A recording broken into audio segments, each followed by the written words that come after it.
Bumabayo pa sa tostadong kahoy, yero.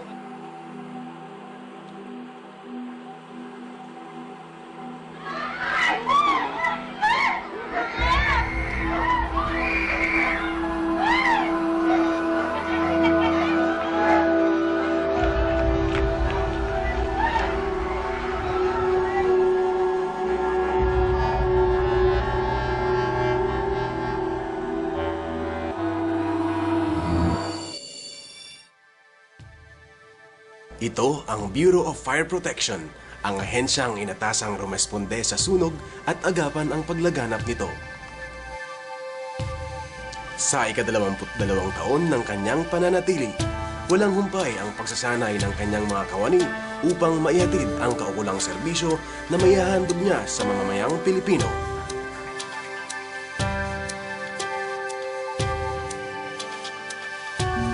Sa pagpatay ng sunog at pagligtas sa mga biktima,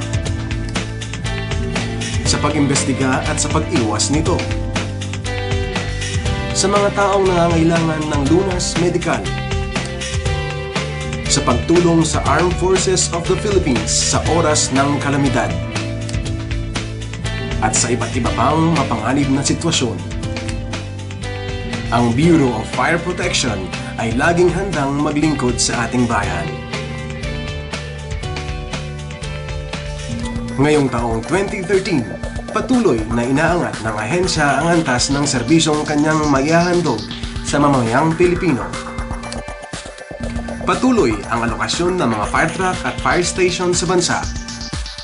Mayroon ng halos 1,000 fire stations o 66.82% sa buong kapuluan na may fire truck. Patuloy ang pagpasok ng 76 na makabagong Rosenbauer fire trucks nitong taon.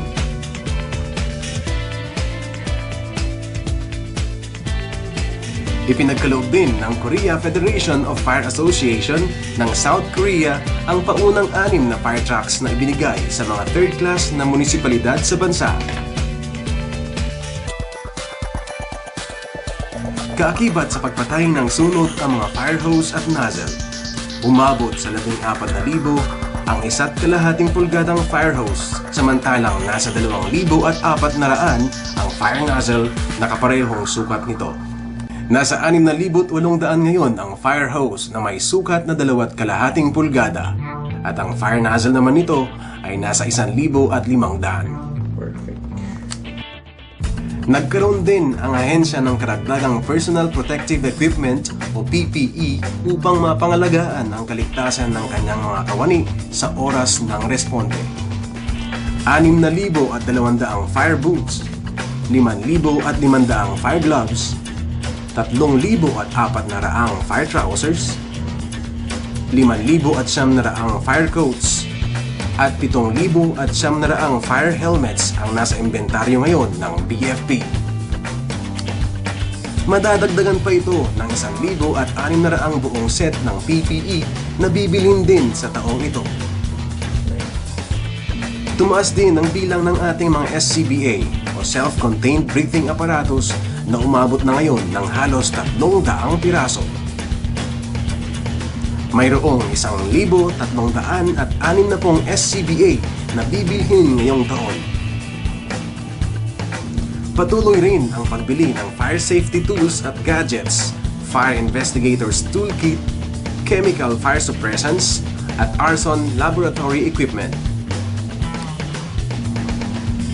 Bilang paghahanda sa panahon ng bagyo at baha, dinadagdagan din ang bilang ng mga fireboats sa buong bansa.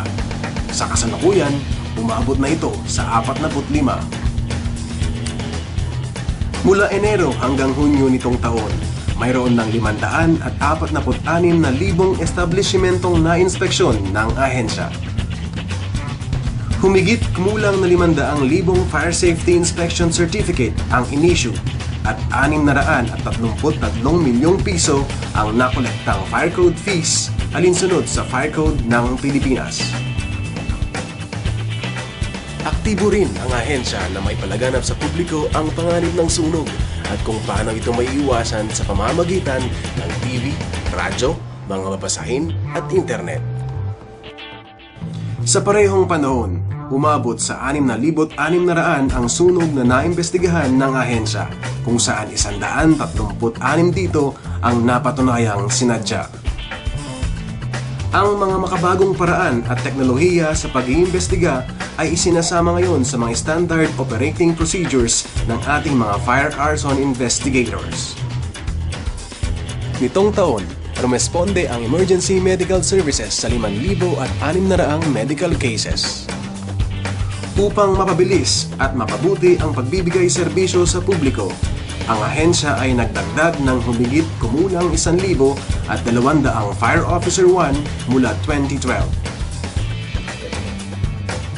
39 din sa mga bumbero ang pinalad na makapasa sa Fire Officer Examination na ginanap noong March 10, 2013, alinsunod sa layunin ng BFP na panatilihin ang profesionalismo sa kanyang mga hanay.